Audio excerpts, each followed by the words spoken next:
त्वदीयं वस्तु गोविंद तुभ्यमेव समर्पये। गृहाण सम्मुखो भूत्वा प्रसीद परमेश्वरा। ओम नमो भगवते वासुदेवाय नमः। स्वागत है आप सभी का आपके अपने चैनल काव्य कीर्ति में। दोस्तों, भगवान विष्णु और माता लक्ष्मी की कृपा आपके और आपके समस्त परिवार पर सर्वदा सर्वदेर बनी रहे। दोस्तों, आज मैं बात करूंगी पुत्रदा एकादशी कब है। पौष मास में पड़ने वाली पुत्रदा एकादशी इस बार किस दिन पड़ रही है और इस दिन क्या ऐसे कार्य हैं और क्या ऐसी गलतियां हैं जिसे आपको बिल्कुल भी इस दिन, आज के दिन बिल्कुल भी नहीं करनी है, जिन्हें करने से आपके जीवन में घोर अनर्थ होता है या घोर पाप लगता है, यूँ कह लीजिए घोर श्राप लगता है। तो इस दिन आप इन कार्यों को करने से अवश्य बचें। तो मैं आज की वीडियो में सबसे पहले बात करूंगी, सनातन धर्म में एकादशी तिथि का विशेष महत्व होता है। एकादशी तिथि को पुत्रदा एकादशी के नाम से जाना जाता है। इस खास अवसर पर जगत के पालनहार भगवान विष्णु की पूजा और व्रत करने का विधान होता है। लोगों के मन में काफी असमंजस है, तो ये भी मैं क्लियर कर दूंगी कि इस बार पौष माह में पड़ने वाली पुत्रदा एकादशी कब है। और इस दिन कुछ कार्यों को बिल्कुल भी करने की मनाही होती है, जो हमें विशेष पर ध्यान देना चाहिए। इन कार्यों को करने से बचना चाहिए। सनातन धर्म में एकादशी, शुक्ल पक्ष की एकादशी को पुत्रदा एकादशी के नाम से जाना जाता है। इस खास अवसर पर जगत के पालनहार विष्णु की पूजा आराधना की जाती है और व्रत का संकल्प करते हैं। और इनकी पूजा आराधना करने से साधक के जीवन की सभी पाप कर्म नष्ट हो जाते हैं और जीवन सुखमय बन जाता है। दाम्पत्य जीवन सुखमय रहता है और आने वाले भविष्य में इस व्रत को करने वाले साधक को कभी भी कोई भी किसी कठिनाई का सामना नहीं करना पड़ता है। उनके जीवन से समस्त परेशानियों का स्वतः ही अंत हो जाता है। इस व्रत का इतना अधिक शुभ फल प्राप्त होता है। पुत्रदा एकादशी के दिन कुछ खास कार्य करने की सख्त मनाही होती है, जिनको करने से साधक के जीवन में दुख और संकटों का सामना करना पड़ता है और भगवान विष्णु माता लक्ष्मी रुष्ट हो जाते हैं। साथ ही पूजा का पूर्ण फल भी प्राप्त नहीं होता है। तो ऐसे में बताऊंगी मैं कि पुत्रदा एकादशी के दिन कौन से कार्य हैं जो आपको करने से बचना चाहिए, जिन्हें बिल्कुल भी नहीं करना चाहिए। परंतु उससे पहले आपको मैं बता दूं कि इस बार पंचांग के अनुसार पौष माह के शुक्ल पक्ष की एकादशी तिथि की शुरुआत 20 जनवरी को संध्या काल 7:26 से होगी और इसके अगले दिन यानी 21 जनवरी को संध्या काल में 7:26 पर इस तिथि का समापन होगा। इस बार 21 जनवरी को पौष पुत्रदा एकादशी मनाई जाएगी। इसका विशेष शुभ जो समय है वो 21 जनवरी को है, इसलिए 21 जनवरी को ही पुत्रदा एकादशी का मनाने का विधान है और इसी दिन ही मनाई जाएगी। और अब मैं बात करूंगी दोस्तों, इस दिन आपको ऐसे में क्या नहीं करना चाहिए और आज के दिन किन किन कार्यों को करने से बचना चाहिए। पुत्रदा एकादशी के दिन किसी का अपमान बिल्कुल भी नहीं करना चाहिए, चाहे वो छोटे हैं या बड़े हैं। दोस्तों, याद रखें कि इस दिन आपको किसी का भी अपमान बिल्कुल भी नहीं करना चाहिए। किसी का से मतलब आपके घर पे दरवाजे पे गाय भी आ रही है तो उसका भी बिल्कुल भी आप आज के दिन अपमान ना करें। और आपके घर में बड़े हैं, बुजुर्ग हैं, छोटे हैं, बच्चे हैं, जो भी हैं, उनका भी आज के दिन आप अपमान ना करें।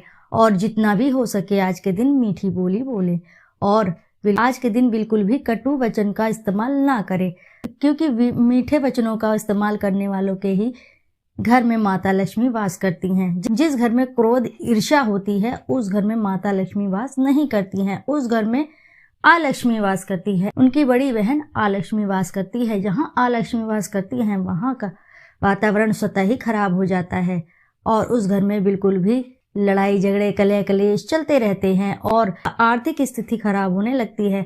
यूँ कह लीजिए कि आर्थिक संबंधी समस्याओं का उनको सामना करना पड़ता है।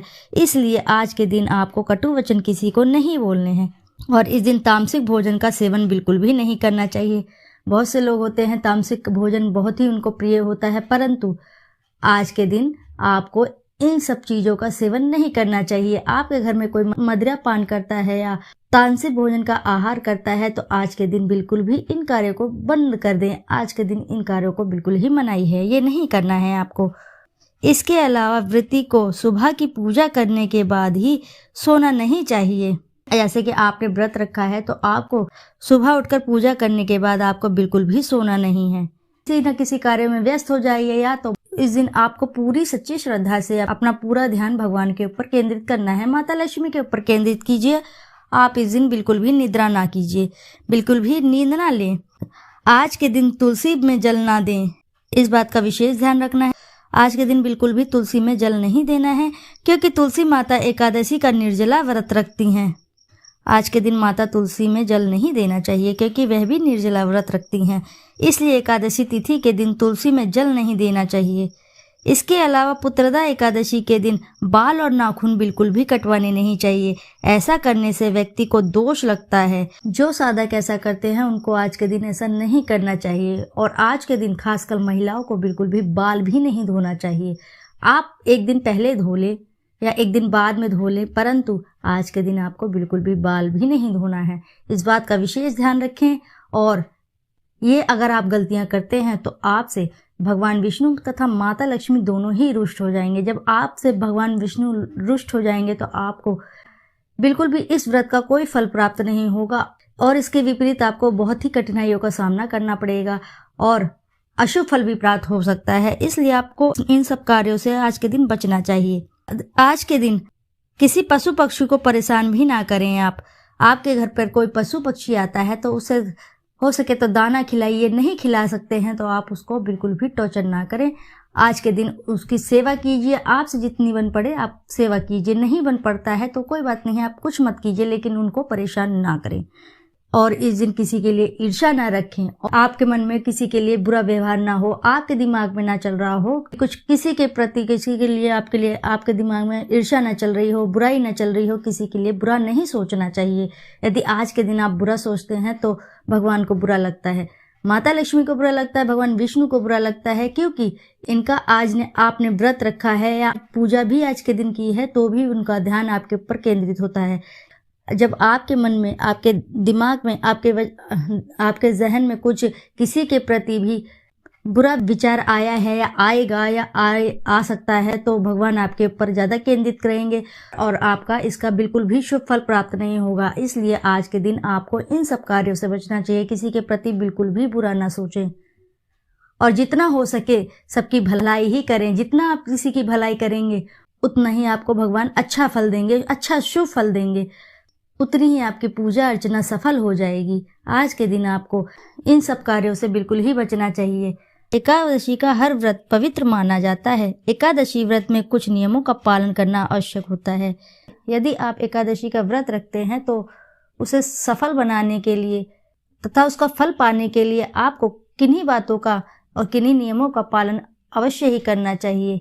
ज़्यादातर लोग नहीं जानते हैं इन नियमों के बारे में। तो चलिए आज की वीडियो में हम बात करेंगे एकादशी का व्रत किन नियमों के आधार पर रखा जाता है, इसमें क्या विशेष नियम होते हैं जो हमें ध्यान रखना चाहिए, कौन कौन सी बातें इसमें विशेष होता है कि हमें ध्यान रखना चाहिए। एकादशी के दिन हम क्या करें और क्या नहीं हमें करना चाहिए। पहली बात कर लेते हैं कि आपको यदि एकादशी का व्रत रखना है तो आपको संध्या काल में सात्विक ही भोजन लेना है। अपने भोजन में बिल्कुल भी लहसुन प्याज वगैरह का बिल्कुल भी इस्तेमाल नहीं करना है और मांसाहार तो बिल्कुल भी नहीं लेना है। सात्विक भोजन आप ग्रहण करें। यदि आपको एकादशी का व्रत रखना है तो आपको दशमी तिथि के दिन संध्या के समय सात्विक भोजन लेना है। अगली बात, ब्रह्मचर्य का पालन अवश्य ही करें तथा भोग विलास से बिल्कुल भी दूर रहें। एकादशी को लकड़ी का दातून तथा पेस्ट का उपयोग बिल्कुल भी ना करें। सुबह जब आप मंजन करते हैं तो उनमें आपको लकड़ी का दातुन और पेस्ट का बिल्कुल भी इस्तेमाल नहीं करना है। जामुन या आम के पत्ते लेकर चबा लें और अंगूठी से कंठ शुद्ध कर लें। वृक्ष से पत्ता तोड़ना भी वर्जित है। स्वयं गिरे हुए पत्तों का ही सेवन करें, अर्थात आपको बिल्कुल भी वृक्ष का पत्ता नहीं तोड़ना है।